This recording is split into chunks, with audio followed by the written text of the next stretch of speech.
seen the well-to-do up on Lenox Avenue on that famous thoroughfare with their noses in the air, high hats and collared collars, white spats and $15, spending every dime for a wonderful time. If you're blue and you don't know where to go to, if you're blue and you don't know where if you're blue and you don't know where to go to. Oh dear. This Irving Berlin fella seems to have come with a bit of a cropper here, Jeeves. Sir? This new song of his, too many words, not enough notes. If you'll pardon me for saying so, sir, it seems to be a reasonably straightforward syncopated 5/4 time signature. If you were to accent the words if, where, and fashion, I think you'll find that the correct rhythmic pattern would emerge. If, where, and fashion. Right. If you're blue and you don't know where to go to, why don't you go where fashion sits? Putting on the Ritz. Well, he more or less gets away with it, Jeeves. What about this? Spangled gowns upon a beauty of hand-me-downs on clown and cutie, all misfits. Putting on the Ritz. Well, just as well for him he chose the Ritz, Jeeves. Imagine the trouble he'd have got into if he decided to write about putting on the Regency. I mean, where do you suppose he'd find a rhyme for Regency, Jeeves? With due expediency, sir? With due expediency. Putting on the Regency doesn't really work, does it, Jeeves? Very true, sir. I wonder if I might have a word, sir. What? All right, Jeeves, what is it? I received a letter from my Uncle Charlie this morning, sir. He's considering marriage and would like to know if I'm likely to be in England for the ceremony in September. Most unlikely, Jeeves. I have no intention of returning to Blighty in the foreseeable future, if at all, Jeeves. I mean, think of the advantages of this wonderful country, Jeeves. Very good, sir. Aunt Agatha doesn't live here. Roderick Spode doesn't live here. Madeline Bassett doesn't live here. Honoria Glossop doesn't live here. I mean, the list is endless. As you say, sir. Send your Uncle Charlie your felicitations and the customary fish slice, Jeeves. Very good, sir. In fact, send him one from me while you're at it. Thank you, sir. And will you be in to luncheon, sir? No, Jeeves. As soon as I've mastered this, I'm going to look at the Pumpkin Club. Very good, sir.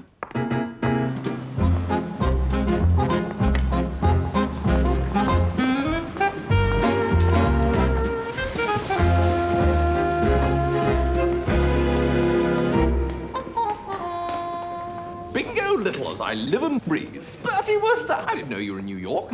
I'm here with my uncle. How is the old chap? He's come over for treatment. Oh, I'm sorry. Are you having lunch? Just on my way out. No, you don't want to eat here. I'll take you to a little place I know. Best food in town. Lead on, fruit. Will you have what you always have, Richard? Of course. And my friend will have a hamburger and French fries. We'll both have coffee to drink. 1 cheese omelette with fries, 1 hamburger with fries, and 2 coffees. Strange that. English girl working here. What do you think, Bertie? Oh, bingo, you're not in love again. Well, of course I am. Wouldn't you be? No, I blasted well wouldn't. Why don't you take a day off once in a while? Tell me about your uncle. What about him? You said he was ill. Oh, not really. He's in the Glossop clinic. That's not my old chum, Sir Roderick Glossop, is it? The loony doctor? That's the chap. Only Uncle Mortimer's not loony. He just eats too much. His doctor told him he'd got to lose some weight and shoved him off to see this Glossop chap. When Glossop moved over here, Uncle Morty came with him. How long's he been in the clinic? In all, just over a year. Crikey, he must have lost a lot of weight. Not an ounce. Isn't she adorable, Bertie?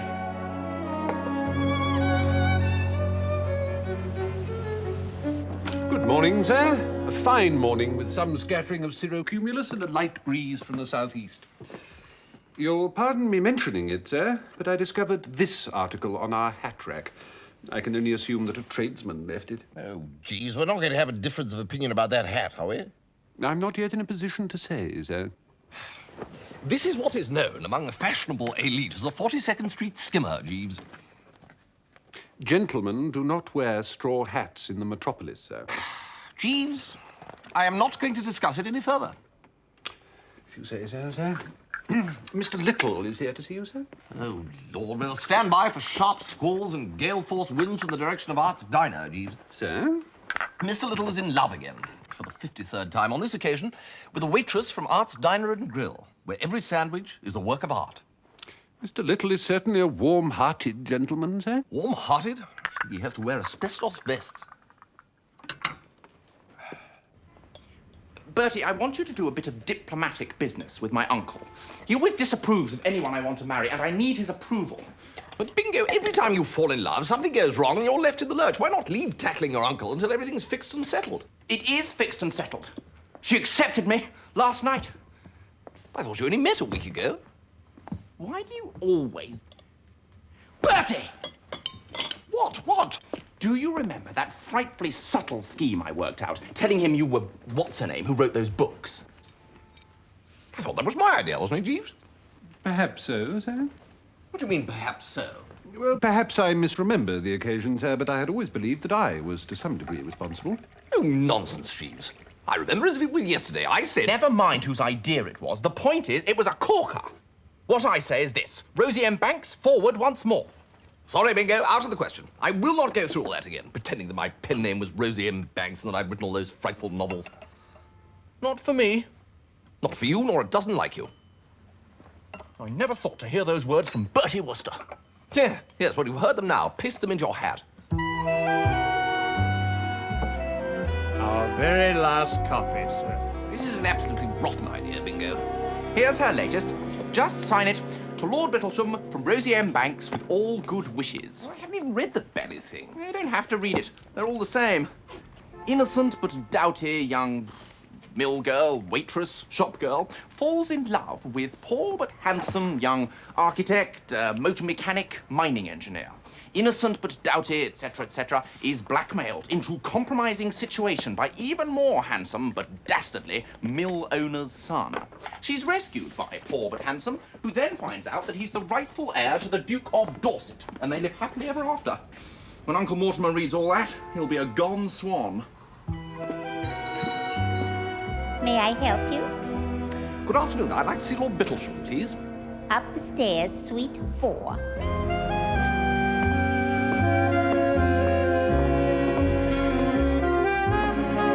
The intake must be constant and ensure you have a sweet course with each meal. At least 3 helpings at each sitting are essential. Yes? Oh, it's Bertie Wooster, isn't it? What ho, Sir Roderick? I'm here to see Lord Bittlesham. I didn't know you knew each other. Come in, come in. Bertie Wooster is here to see you, Mortimer. Good Lord, what a wonderful surprise. Well, heard you were laid up, you know. Why don't you stay and have lunch with us, Bertie, after you've finished here? Take the opportunity, Mr. Wooster, if you can. Sir Roderick has the most sublime chef. Oh, well, thanks. I'll see you later, Bertie. Mr. Wooster, I wish to congratulate you. I wish to thank you. You go from strength to strength. I have read All for Love. I have read Only a Factory Girl. I know Madcap Myrtle by heart, but this is your bravest and your best. It tears the heartstrings. Oh, well, I brought you one of those, as a matter of fact. Oh, thank you. Oh, inscribed, how kind. Mr. Wooster, I'm a better man for having read this book. Really? A better, sweeter, deeper man. Ah, my treatment. A harsh regime indeed, Mr. Wooster. A better man, you say? Yes, infinitely. I'm full of human charity and sweetness towards my fellow man. Oh, including young Bingo? My nephew, Richard? Well, yes. Even towards Richard, yes. Oh, stout fellow. Or rather, good egg. Because I wanted to talk to you about him. Didn't I tell you the chef was a master? He wants to get married. Well, I see no reason why he shouldn't. Oh, splendid. As long as it doesn't interfere with his cooking. No, Bingo does. Richard wants to get married. Well, I'm not altogether sure that I approve of that. Who is the lady? Well, as a matter of fact, she's a waitress. This is remarkable. This is most cheering. I had not given the boy credit for such tenacity of purpose. I recollect that when I first had the pleasure of making your acquaintance last year, Richard was desirous of marrying this waitress. Yes, it is good, isn't it? Of course, it's not exactly the same waitress. But still, it's a waitress. I did a lot of work with heavy drinkers for my PhD. And one thing I found they all had in common was that as children, They'd be deprived of alcohol? My point exactly. That's the basis of his whole treatment. Mr. Bertram Wooster to see you, sir. What-ho? Bertie Wooster. Good Lord. Oh, what-ho, Honoria? Dear Mrs. Snap. We met outside. And this is Dr. Blair Eggleston.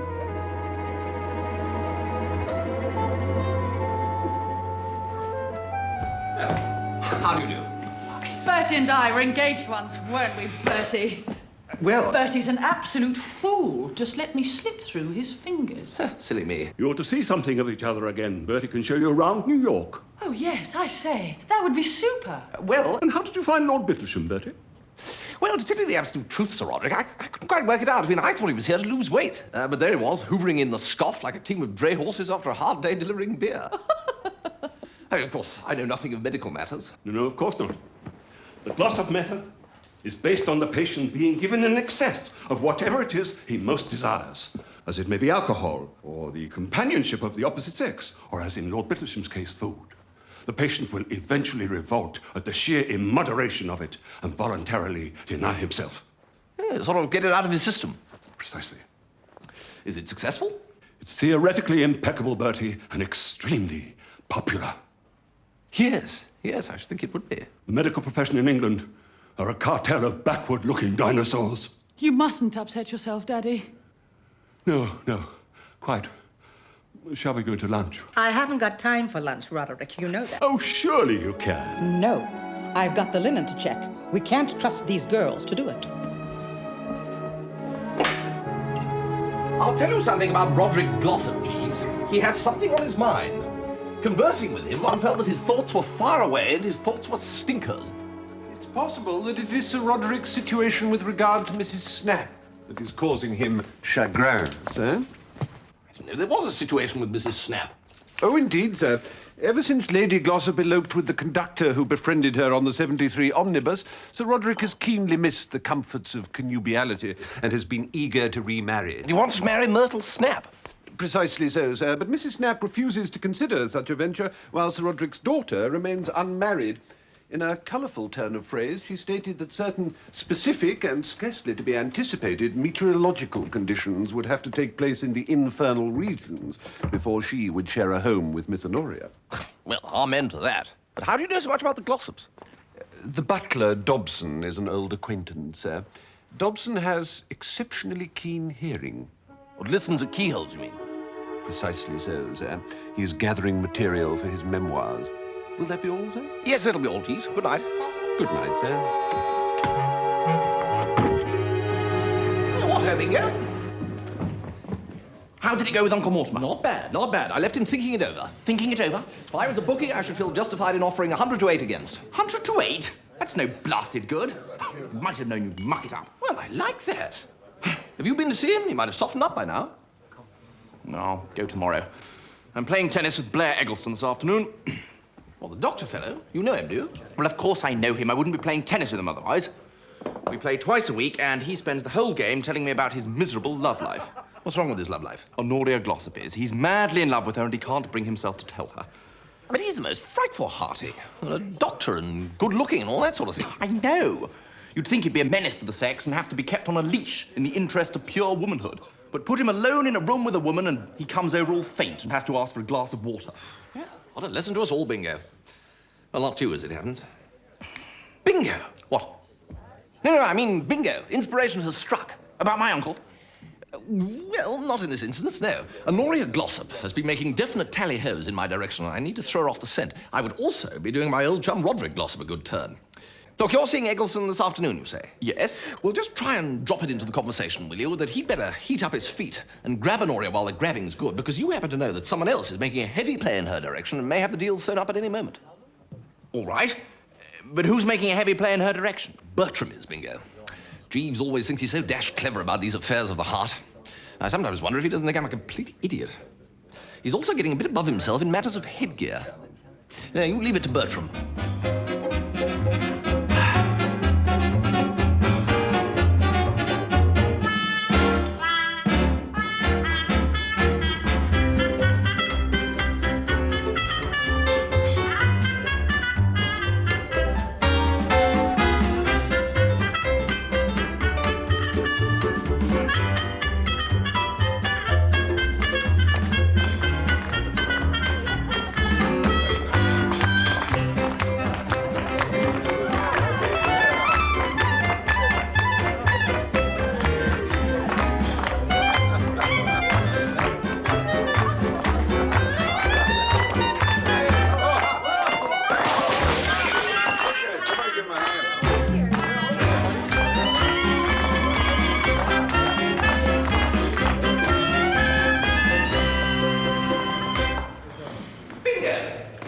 that Eggleston fellow lately? Yesterday afternoon. He's consumed with jealousy, Bertie. Good, good. I kept telling him what fun you and Honoria were having going about together. If he wasn't grinding his teeth, then I don't know a ground tooth when I hear one. People on the next court were complaining about the noise. Excellent. By the way, Bingo, not a word to Jeeves if you bump into him. You know how he likes to think that he's the only one who can sort out these little human emotional difficulties? I want to present him with a fait accompli. Uncle Bertram knows what he's doing. Pip, pip.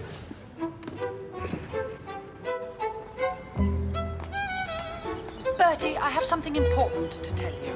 You on for tonight? Well, to tell you the truth, Bertie, Aha! Blair Eggleston.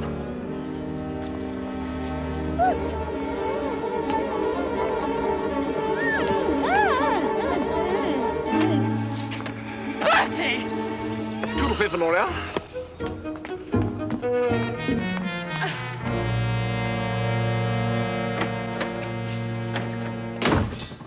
Jeeves? Good afternoon, sir. It is, Jeeves. It certainly is. Yes, let me entertain you a while with a story of a coup in the field of human relations, such as... Oh, answer that, will you, Jeeves? I'm not at home to anybody. Very good, sir.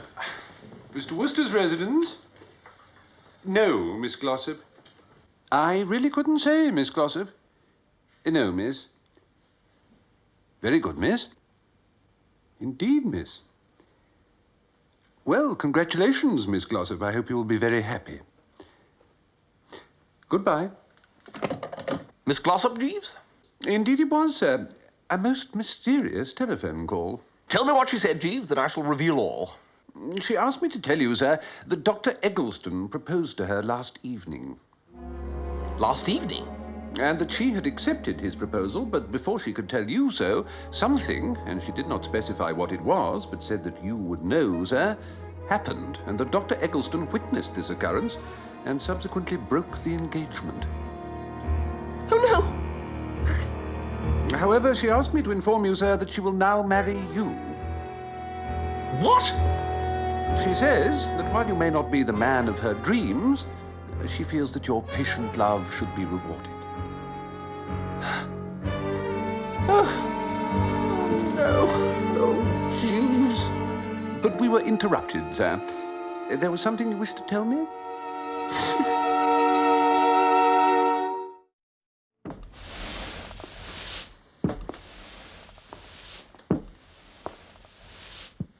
Could I do something for you, sir?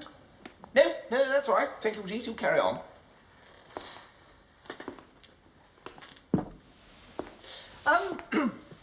A problem has arisen in the life of a friend of mine, Jeeves, who shall be nameless, and I want, or rather, he wants, your advice. Certainly, sir. Well, now, I must begin by saying that this is one of those delicate problems where not only must my friend be nameless, but all the other personnel as well. Would you prefer it if we were to term the protagonists A and B, sir? Yes, or North and South. A and B is more customary, sir. Yes, well, you know best, Jeeves. Very well. Now then, A is male and B female. You follow me so far? You have been lucidity itself, sir. Right. Well, owing to a, what's that something of circumstances you hear people talking about? Cats come into it, if I remember rightly. Would concatenation be the word for which you are groping, sir? That's it. Owing to a concatenation of circumstances, B has got it into her nut that A is in love with her, but he isn't. Now then, until recently, B was engaged to... Should we call him C, sir? Yes, well, Caesar is as good a name as any, I suppose. Yes, well, as I was saying, until recently, B was engaged to Caesar, and A hadn't got a care in the world.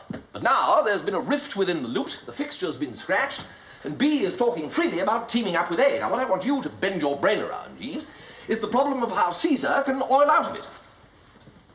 I think, sir, that you mean A. Do I? Wait a minute. Oh, yes, that's right. Yes, how A can oil out of it. Now, I don't want you thinking that this is simple, Jeeves. You see, A is what is known as a preux chevalier, and this hampers him. I mean, if B comes to him and says, A, I am yours, he can't simply reply, oh, that's what you think. No, he has his code, you see, and his code rules that he must accept the situation. Although, frankly, Jeeves, he'd rather be dead in a ditch. Well, there you are. All the facts are before you. Anything stirring? Yes, sir. Well, good heavens, Jeeves. That certainly is the deluxe express service. Thank you, sir. Obviously, sir, B's matrimonial plans would be rendered null and void if A were to inform her that his affections were engaged elsewhere. But they aren't. It would only be necessary, sir, merely to convey the impression that that were the case. I see what you mean. Yes, if I... Or rather, if A were to produce a female and have her assert that she was betrothed to me, or I should say betrothed to him, then the peril would be averted. Precisely, sir. Yes. You get down to the track. Bingo, old can of fruit. What ho, Bertie? I have a boon to crave. A what? That girl in the diner, you've got to know her a bit, have you? I mean, you're friends. Well, as a matter of fact. Only I need to borrow her for an hour or two. Steady on. No, it's all strictly above board, Bingo, I assure you. I need her to pretend that she's engaged to me. No. Oh, come on, Bingo, I'm in a desperate situation. So is she. We got married yesterday. Sunny side up. Sunny side. As a matter of fact, we were going to ask you a favour. We were going to ask you to break the news to Lord Bittlesham. Well, I can't go there. Eggleston might be there. No, not since the breakup. We played tennis yesterday, and he said he was never going to see Honoria again. Hamburger and fries. Well, I thought you got married yesterday. Well, yes, but after tennis. Anyway, Eggleston's rather keen to see you. I absolutely refused to give him your address, though. Well, thank you, Bingo. Of course, Richard doesn't know how long he'll be able to resist if Eggleston keeps asking.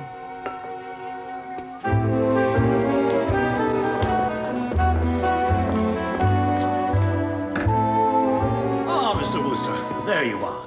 Now, tell me, what can I do for you?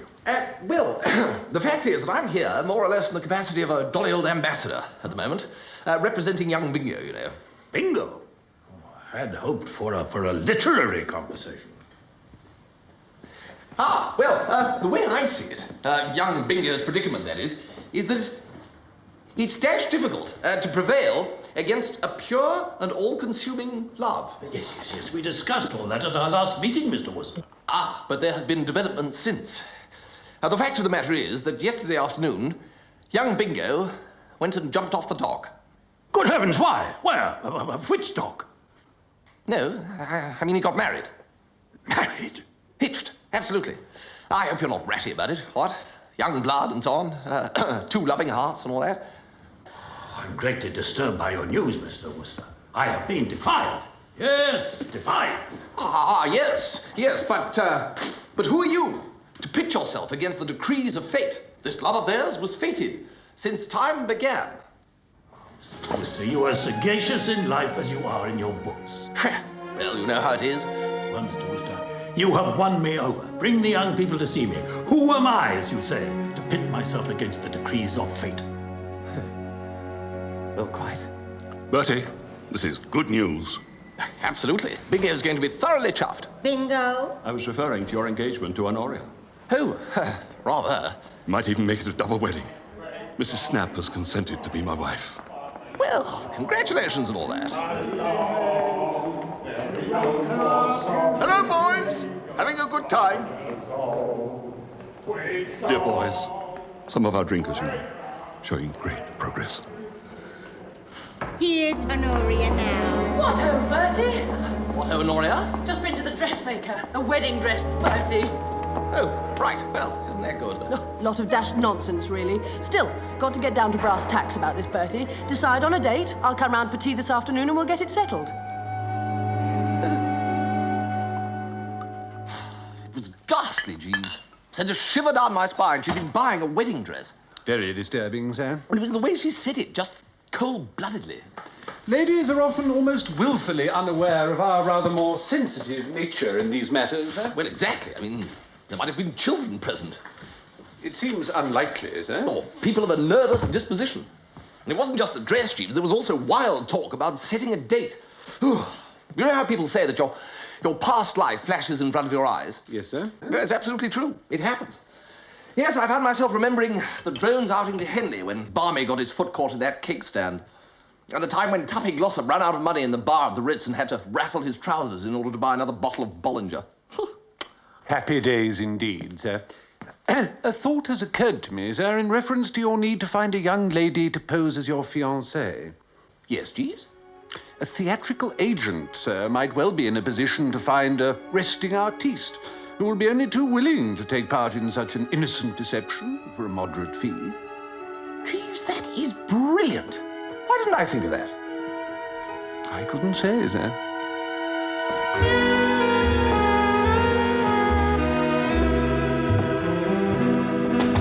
Yeah? Something I can do for you, buddy? Jas Waterbury? That's me. You looking for a job? No, I'm looking for a girl. Oh, aren't we all amigos? What's your line? You running a touring company?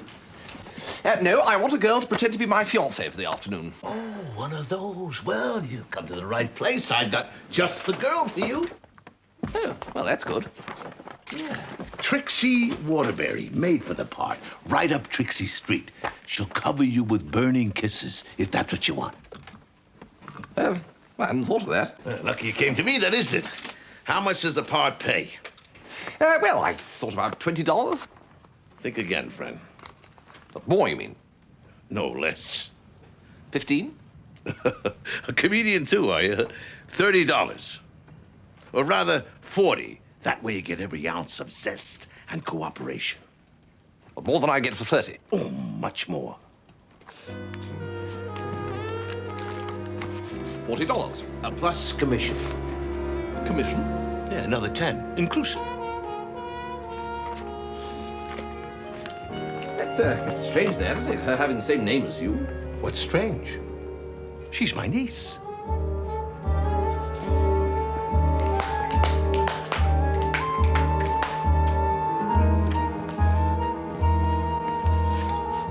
Will smoked salmon sandwiches and tea cakes be in order, sir? Doesn't matter, Jeeves.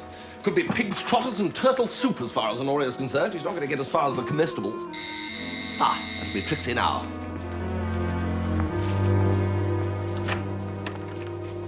Afternoon, Wooster. Well, here she is. This is Trixie. Pleased to meet you, I'm sure. You can call him Birdie. Wouldn't Sweetie Pie be better? You're right. You hear that, Wooster? When you buy a Waterbury, you buy talent. Will that be all for now, sir? Yes. No. Well, yes, I suppose so, Jeeves. That's your butler, is it? Well, no, valet. Oh, you hear that, Trixie? Valet? Oh, nice little place you got here, buddy. I bet this cost a bundle to keep up. When are you expecting your lady friend? Well, any minute now. Then we better be dressing the stage. Discovered. You, Wooster, sitting in that chair. We saw the... In the chair there, sit. Discovered.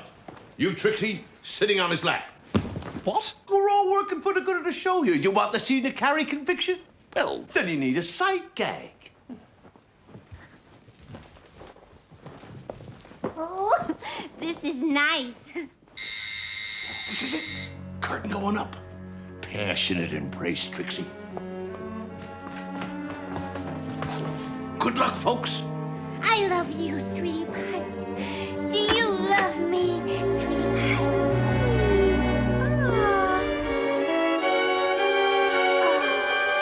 What the hell is this? What are you doing here? More to the point, what do you think you're doing? Well, Trixie, this is Dr. Eggleston. Eggleston, this is Miss Trixie Waterbury, my fiancée. Oh, hi. Your what? Fiancée, as in fiancé. You cur.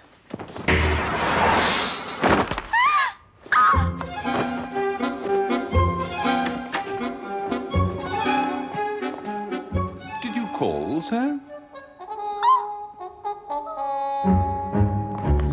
Cut yourself shaving, Bertie. Very funny. Now, I'm still relying on you, Bertie, to speak to him about the allowance. Why can't you do it? You know he respects you. Doesn't respect me at all. Oh, well, here goes. Come in. What ho, Uncle Mortimer? Richard, my boy. This is my wife. Uncle Mortimer, Rosemary. Rosemary, Uncle Mortimer. How do you do, Lord Bittlesham? What a charming girl, charming. Good afternoon, Mr. Wooster. What ho, what? You all right? Cut myself shaving. Richard has told me so little about you. Rosemary. Rosemary. I look forward to the time we spend together while we get to know each other. I look forward to that too. Whew. Have you read this, Lord Bittlesham? Oh, yes, 3 times already. Are you also an admirer of Rosie M. Banks? I am Rosie M. Banks. Hardly, old girl. Rosie M. Banks is my nom de plume. It's Rosemary's little joke, Uncle. Her maiden name was Rosemary Bancroft. And the name I use for my novels is Rosie M. Banks. I should be very careful what you say, young lady. The real Rosie M. Banks is in this room. Well, I know she is. It's quite all right, Lord Bittlesham. Indeed, that book is inscribed by her, him. Him? Who wrote this? She did, he did. Whoever wrote it had no right to do so. Come on, Rosie. Joke over. This is no joke, Richard. If someone's been forging my name... But you're a waitress. Only whilst I was gathering material for my new book. This is an outrage, and in the worst possible taste, Mr. Wooster. I'm sorry that the woman my nephew has chosen to marry should be so lost to ordinary common decency as to attempt to perpetrate such a deception. How dare you? Wait a minute. If you're Rosie M. Banks, why didn't you tell me? I was going to, but I was so touched by the fact that you seemed to love me for myself that I put it off until we got back to London. And now I have to put up with this fat relative of yours abusing me. How dare you, madam? That man so bravely standing there deserves an immediate apology. What man?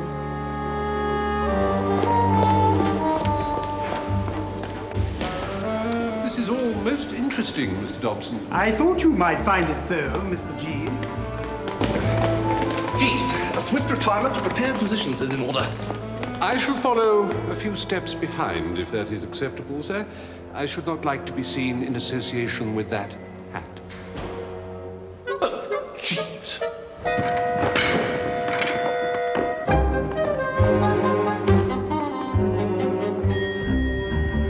There's a gentleman waiting to see you, Mr. Wooster. Oh? Mr. Waterbury.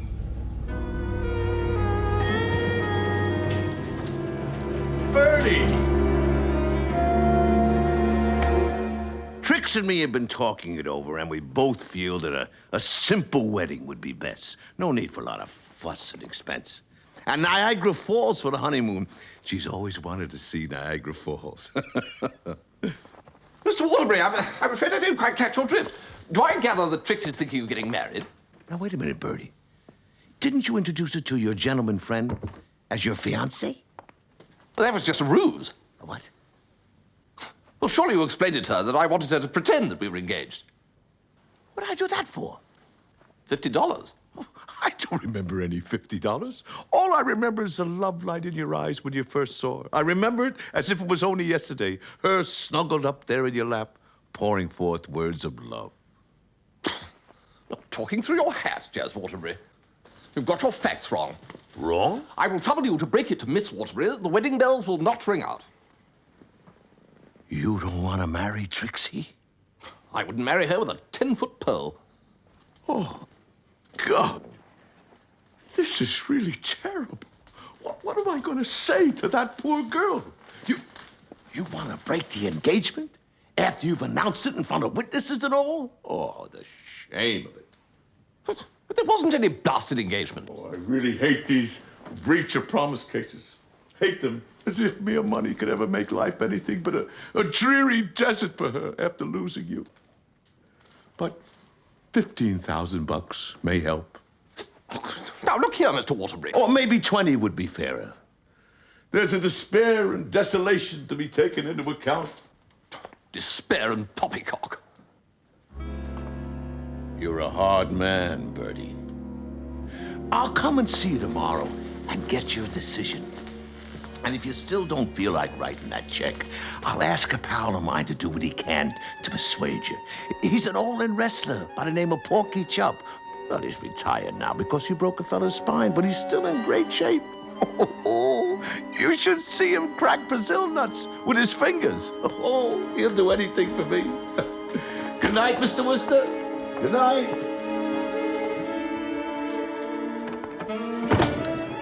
Should I go and start packing, sir?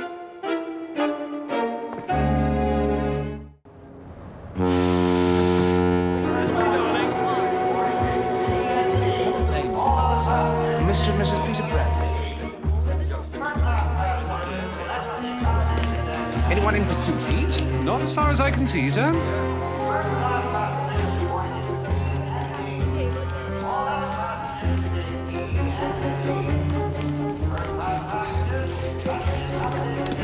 Well, so far so good, eh, Jeeves? So far so good, sir. This is the one. It's ever so rocky. Rocky. You know, up and down. Jeez, Trixie, we ain't even moving yet. Oh. Oh, Blair, we can start a new life away from Wooster, back in England with Daddy. But I thought your father had already been run out of England. Certainly not. There were some old stick-in-the-muds of the BMA who doubted the Glossop method, but there was never any official complaint. This won't make any difference to us, will it, Honoria? Of course not, you silly goose. Well, well, well. Here we are again, Jeeves. Going home. Yes, indeed, sir. What was it the fella said about home, Jeeves? If you are alluding to the American poet John Howard Payne, sir, he compared it to its advantage with pleasures and palaces. He called it sweet and said there was no place like it.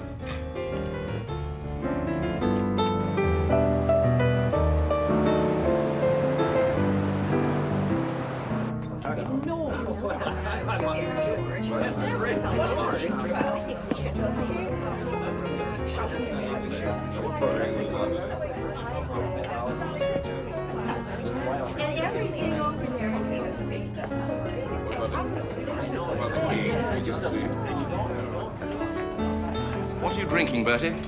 Oh, thank you, Bingo. Dry martini. How do you know who I was? That beard wouldn't convince a whelk.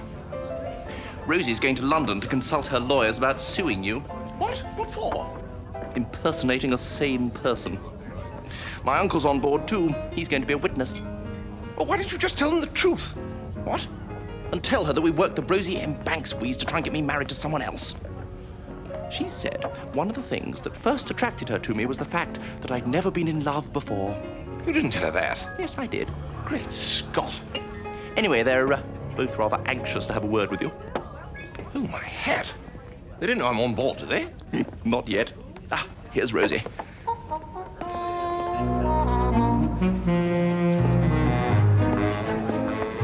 Rosie. Who's that strange man with beard? Oh, I don't know. Some foreigner. He had a very funny walk.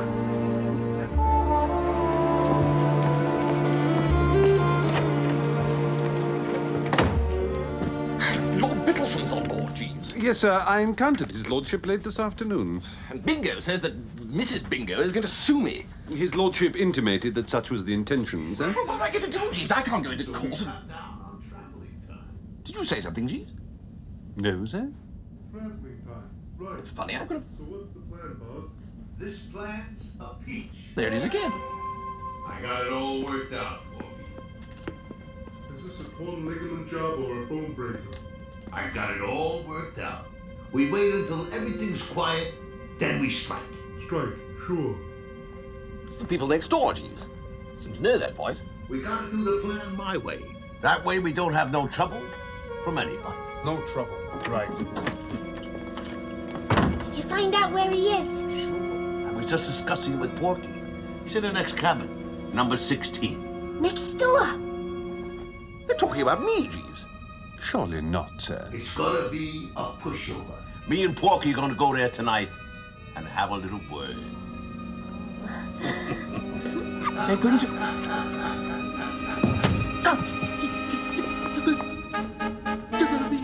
Porky just loves his Drink this, sir.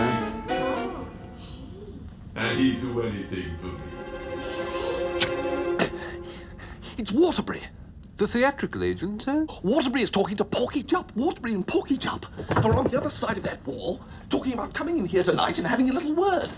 Well, we know what that means. As far as I can gather from Waterbury, the only three words that Porky Jupp knows are biff, bash, and bludgeon. Well, I'm off. Where to, sir? If you think I'm going to stay here and have my skull cracked like a Brazil nut, you're very much mistaken. I'm going to sleep in a lifeboat.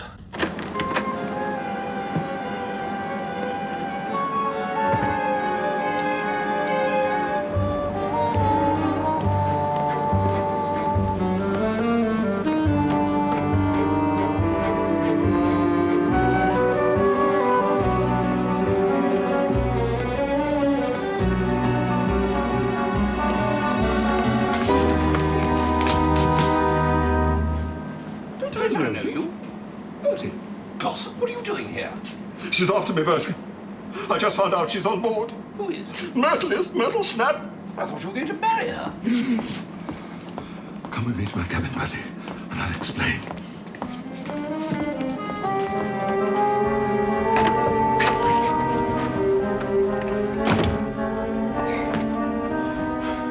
I can't do it, Bertie. But you seemed all lovey-dovey. That was before. As soon as we announced our marriage, she changed. Well, it was only yesterday morning. I know, Bertie. And yesterday afternoon, she showed her hand. She went out and bought me a dozen pairs of Argyle socks. Are those tartan jobs? Oh, rather doggy. Well, perhaps so, but not with my striped trousers. Huh.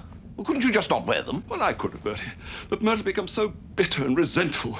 She also announced that in future, coffee will be served with dinner instead of wine. Oh, I say. I realized she'd become a tyrant, Bertie. I suddenly had a vision of our life together, stretching away across the years, with me prancing about in tartan socks with caffeine poisoning. Not a pretty picture. But she's followed me, Bertie.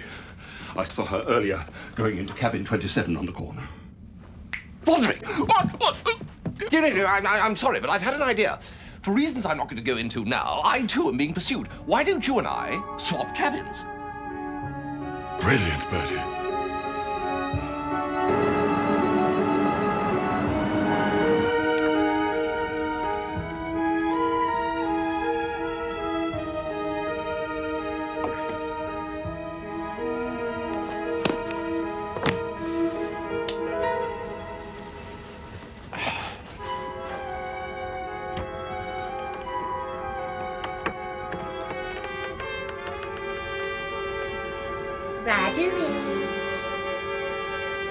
Hello? It's your little Murty Worty. Little who?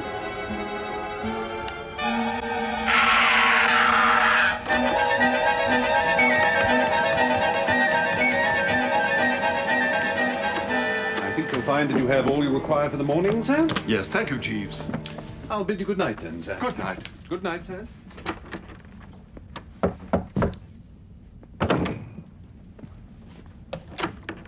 We want to see Wooster. Yeah. I regret that Mr. Wooster is not at home, gentlemen. Oh, don't give me that. Don't give him that.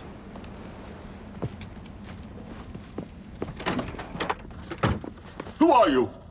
Well, who the hell are you? Where's Wooster? Where's Wooster? I'm afraid I'm not at liberty to divulge that information. Oh, no? Porky? You ask him. You mean really ask him? Sure. But no blood? No blood, sure. Now, gentlemen, I'm sure we can settle this matter amicably. Sure we can. Very well, very well. Mr. Wooster... No, Jeeves. ...is in cabin 27, the cabin on the corner. I'm sorry, Sir Roderick. Come on, Porky.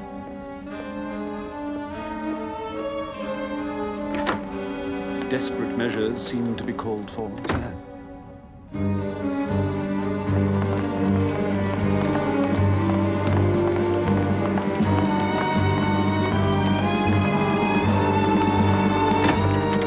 Okay, Wooster, this is it. James Waterbury. After 15 years. Myrtle! You no good tonight. She won't come back here, you snake. I'll haul you to every corner of the land. I'll get you for this. Did you hear me? Come back here. Can you hear me? You weasel. You naked and free. What's going on, Porky? His wife caught up with him. His wife? His wife! We can get married in England just as well as in America. Yeah, I suppose so. That's her. That's Wooster's fiancée. Are you sure? Sure, I'm sure. Right. It's no good you making that row. You've behaved disgracefully. He's married. Married? He's already married. Oh.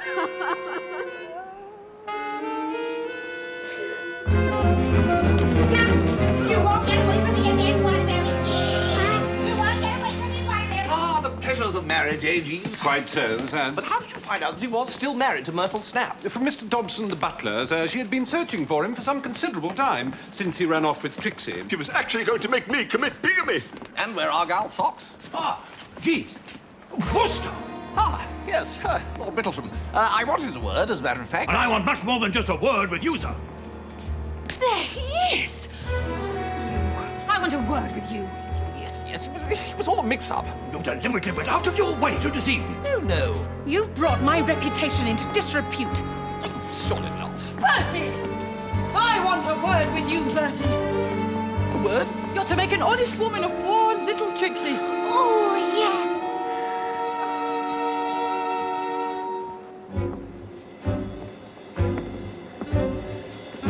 Jeeves, do you have anything to suggest? Just one thing, sir.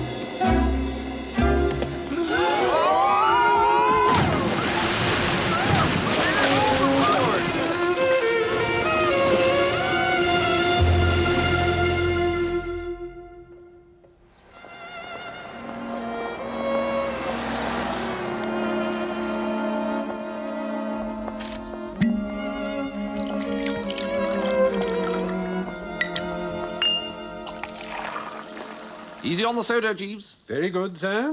8.5 months without a drink may be a drone's record. Congratulations, sir. Well, your jolly good health, Jeeves. Thank you, sir. And well rowed. It's good of you to say so, sir. Though there was perhaps a little too much of it for my taste. Jeeves, this is not the time for recriminations. Very good, sir. My navigation was impeccable throughout. Very good, sir. I must say, coming across the Great Barrier Reef like that was a bit of a shock. Do you recall that long, narrow stretch of waterway that you insisted was the Serpentine, sir? Jeeves. It was, in fact, as I suggested at the time, sir, the Panama Canal. Jeeves, it was hardly my fault that the compass was of unconventional design. Again, pardon me for saying so, sir, but most compasses do point north. Jeeves, let's not start this tedious argument again. Very good, sir. Get the arrow pointing towards the sun, and then you read off the direction you want with the dial thing. That's what the letters are there for. If you say so, sir. Well, I think I should go and have a bath. Another one of those, Jeeves. Very good, sir. Ah, the old 42nd Street skimmer, Jeeves. Quite so, sir. If only it had a voice. What a tale it could tell. But you always get your way in the end, Jeeves. Give it to some deserving cause, will you? I shall do my best, sir. Will you be dining in tonight, sir? Yes, why not? But Jeeves? Sir? Not fish, I think. Very good, sir.